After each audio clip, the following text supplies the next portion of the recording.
Welcome to the May 16th edition of QUTV. I'm Hannah Youngquist. And I'm Alyssa Wied.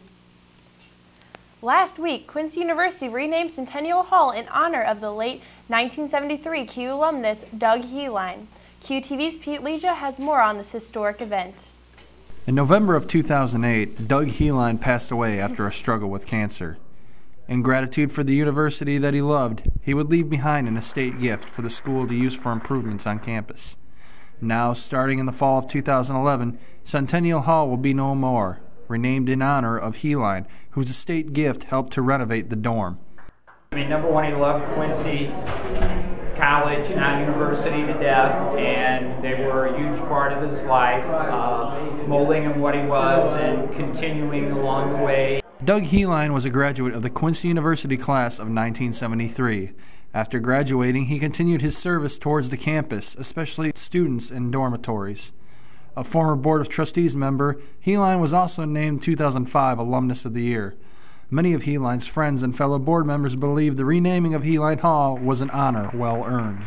Startling to us that his commitment was so substantial, and so when we married the thinking of the substantiality, the leadership, the commitment, and what he learned here, it just made sense that we ought to take it a step above what we typically do. In addition to his service at Quincy University, Helein served as Vice Flotilla Commander on the U.S. Coast Guard Auxiliary Flotilla 3-8 on 2 occasions. He also served as president for Helein Insurance Enterprises, DH Helicopter, and Greystone Condominium Association. For QUTV News, I'm Pete Leja. We can all remember where we were almost 10 years ago on September 11th. President Obama announced Sunday evening that Osama bin Laden, leader of the al-Qaeda terrorist group, was killed in a special operation raid in Pakistan. With the death of the man behind the 9/11 terrorist attack, Americans are now feeling mixed emotions of joy and fear of retaliation. QUTV asked what students thought of this historical event. While everybody's outside rejoicing and throwing parties and walking around in the streets and stuff, nobody's thinking about the retaliation. I'm obviously excited that he's dead, but my brother's deployed right now, and he is close to the Middle East, and he should be coming back within the month. So counterattacks are really scary. Now, like looking at like people's Facebook statuses, and then going around town, and then how there's billboards saying like, "Oh, we got them" and stuff like that. It's a little bit unnerving. My first opinion was, that's awesome, I feel safer, more freedom kind of thing. Now I'm rethinking it, and yeah, we may have killed the leader, but there were still people under him, and I don't think I feel any safer anymore. No American was harmed in the raid, and Obama and the other mission leaders were able to watch live video of the attack. Bin Laden was buried in a white sheet placed on a board and then slid into the sea as part of Islamic burial law. No plans to raise the national terrorism threat level have been made.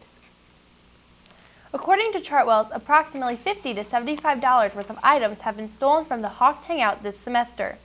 The amount of shoplifting has caused the employees of the Hangout to take action.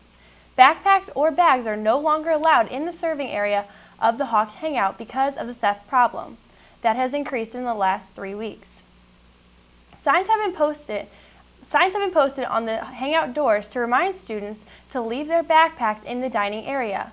For those that missed the signs, the cashiers now have the responsibility of reminding students and staff to leave their bags out of the serving area. If you feel that your valuables are not safe in the dining area, the cashiers will hold on to your possessions until you are finished making your purchases. Charges have already been filed with QU Security against shoplifters, and Assistant Director Joyce Emmerich gives fair warning to those trying to steal. If they would just stop stealing, we wouldn't have to have this rule. Not only that, but if they would stop stealing, we wouldn't have to raise our prices so much. And that's, we have to do that because the theft problem is there. Okay. And hopefully we won't have to call the police. That's what we're hoping for. The no backpack policy is expected to remain in place next semester. QU's Grad Gallery is hosting the artwork of the class of 2011 in the annual baccalaureate exhibit.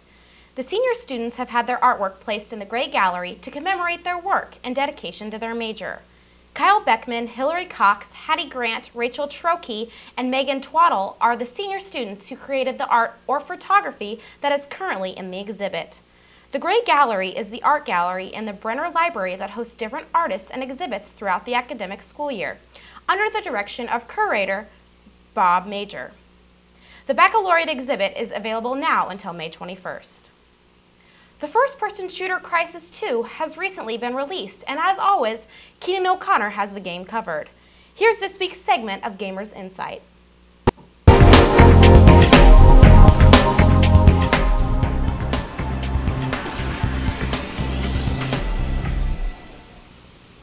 Hello everyone, Keenan here with another segment of Gamers Insight.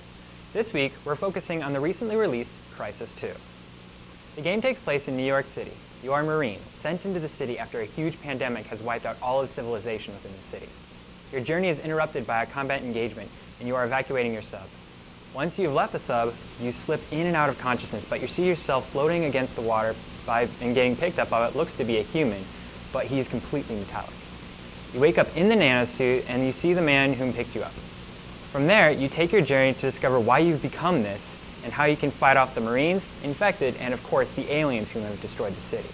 The game houses many features, such as changes in the suit to allow you to change for what is needed for, such as cloaking, heavy armor, super strength, and super speed.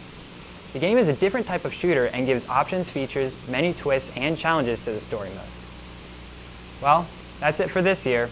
Join us next year for more game reviews, but before I go, here's a quick look at the game coming in the fall, Brink.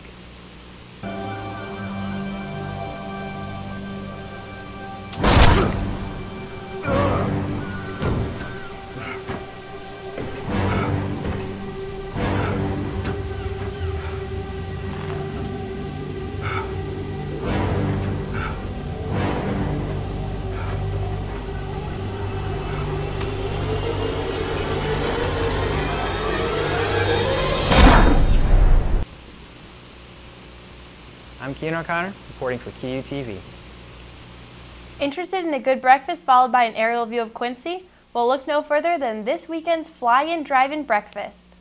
On Saturday, May 7th, the Quincy University Aviation Club and Great River Aviation will be hosting their 7th annual Fly-In Drive-In Breakfast from 8 to 11 a.m. at the Quincy Regional Airport.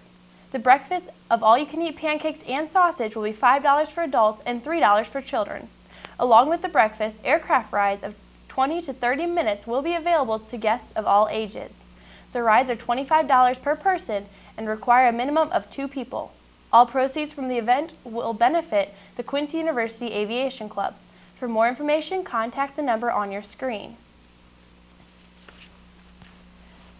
Two of the most interesting guys on the QU campus hosted a half-hour variety show last weekend in the Hawk's Nest. Their antics kept those who came laughing out loud. Friday, getting down Friday. Everybody's looking forward to the weekend. Partying, partying, yeah! Partying, partying, yeah! Fun, fun, fun. Looking forward to the weekend. Jacob McGuire and Abe Durenberger hosted the Jake and Abe half-hour variety show last Saturday in the Hawk's Nest. The two remixed and sang popular songs and even sang some of their own original music. In addition to the live performance, the event featured a raffle with unique prizes, with one audience member winning a Power Ranger costume set. A lot of people came based exclusively on curiosity. Well, Abe and I were talking and we had some funny ideas we wanted to do on stage, so we just kind of said we should just do a show, just messing around, nothing, no pressure, no anything, just, you know, be a little fun for some people to come watch. It'd be quick, wham, bam, get in, people out, and do that. A lot of laughs, a lot of crying. Just kidding, not much crying. A lot of laughs. Just people have a good time, you know. That's just about it. Give some people something to do for 30, 35 minutes. As upperclassmen Jacob and Abe hoped, they gave campus half the variety, half the hour, and half the fun. Look for something similar in the future from the two next fall. Greek Weekend is an opportunity for all of Greek life to get together on campus. Veni Veni Vici was this year's theme. The Greeks truly did just that. They came, they saw, they conquered. Alpha Omicron Phi, Phi Sigma Sigma, and Delta Tau Delta got together on May Day for their yearly event. The day started off with a game of slip and slide softball and ended with a relay to determine the winner of the year. The relay put each sorority and fraternity against each other, participating in a pie eating contest, peanut butter face, and a round of flip cup. Rachel Matteline knows it is important for Greek life to get together and have some fun. Important, I think, for Greek life to get together, especially the two sororities on campus, because there's been a lot of animosity in the past. So it's nice for us to get together and, you know, just kind of have fun and breathe a little bit. And it's good to get together with adults also, because I think more AOPIs and Phi Sigs get together than the adults and all of us, so it's good. Although the rain became heavier during the relay, the spirits of the participants didn't wither. Delta Tau Delta took home the trophy this year. If you are interested in joining Greek life, come out for recruitment this fall. The local Q is hosting a music fest Saturday, May 7th at QU Stadium. General admission is $10. However, QU students receive one free ticket by bringing their QU ID to the Student Affairs office. Doors at QU Stadium will open at 1:45 p.m. The day event will begin at 2 p.m. and end around 6 p.m. Enjoy the night event, Under the Stars, starting at 6:15 and ending at 11. The event is being advertised as one festival, 2 venues, and 9 bands. For more information on tickets, parking, and/or the bands, visit www.thelocalq.com/musicfest. Quincy University recently honored current and emerging student leaders during the Leadership Awards ceremony. Each year, the Office of Student Affairs hosts the Leadership Awards ceremony. The event is a way to commemorate students who have displayed immense skills of leadership and character to the university to help make QU a much friendlier environment. All the clubs and organizations were invited to nominate students within their organization to receive an award of leadership. The awards are presented by either an advisor or someone on the executive board of the organization. Lots of hard work, dedication, years of staying up late, studying, all that good stuff. A list of this year's winners can be found in the news section of Quincy University's website. Congratulations to all of the award recipients on a job well done over the past academic year. This week we had 2 seniors from our very own QUTV on set to discuss their plans for life after graduation.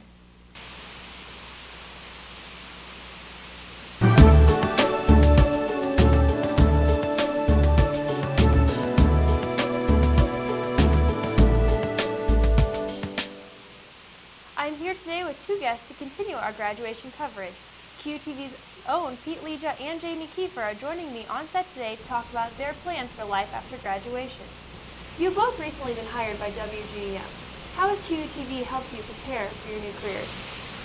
Well, I've only been here 1 semester, but the things that I've learned at QUTV so far have proven to be invaluable, and it's the #1 reason that I've gotten a job before graduation.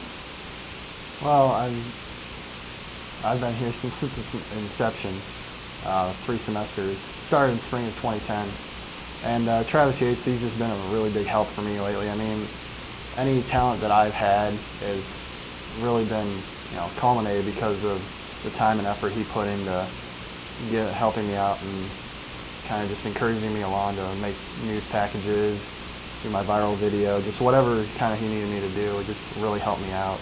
So. What have been your greatest accomplishments here at QU? Well, basically, I would say just getting to this point where I'm going to be graduating. Only been here 2 years, but you know, my advisors told me that to come in as a transfer student and to be done in 2 years, it's pretty amazing. So. It was kind of interesting for in my case. I mean, I was doing my senior portfolio just recently. I got a present Wednesday, and I was kind of just coming to the realization that it's, you know, almost over. And, you know, after being here 4 years, you go back and look back, and time really does fly. It comes up on you really quickly. And just looking back at all the stuff I've done, there's stuff that, you know, I feel like I just did last year, and I was like, wow, I did that as a freshman. But it also gives you a chance to see, you know, how far you've come, what you've done, some of the stuff that, you know, maybe you hope to do. And so, I mean, just looking forward, you know, I'm working at WGM now. I wouldn't mind, you know, going forward trying to finding, you know, my dream job would be, you know, working at ESPN or something like that. But I mean, if it comes to the point where I just, you know, work the rest of my life in Quincy, I mean, it definitely wouldn't be a bad thing at all. I would love it. So. What additional plans do you guys have for life after graduation? Well, I plan on staying here in Quincy for a while, continuing to work at WGEM. You know, if an opportunity arises to get a job at a different place, someplace bigger, you know, I think that I would relish that opportunity. But for right now, I plan on sticking around and staying at WGEM for a while. Yeah, same thing with me. I know a lot of people at WGEM, Jim Lawrence and Sean Dickerman, they were teachers of mine. I know Phil Cooper, he's a former classmate of mine. So there's a lot of people that I've met and that I know there, and people that I know here, and I wouldn't even mind continuing helping out at QUTV if I'm allowed to and time permits. So. Thank you for joining me today, guys, and good luck with all of your future plans. For students who are not graduating this spring, it is time to start planning for the winter break study abroad trip to London. The trip will be January 1st through the 11th. Students will spend 2 days in Canterbury and 8 days in London. The trip will explore sites such as Buckingham Palace, Windsor Castle, London Bridge, and the Westminster Abbey. The trip will cost approximately $2,200, not including airfare. Students must apply and pay a $500 deposit by July 15th to attend the trip. For more information and application information, contact Holly Andres Martin, email address on your screen. Thank you for watching QUTV News. Join us next week for the latest campus news in the Season 3 finale of QUTV.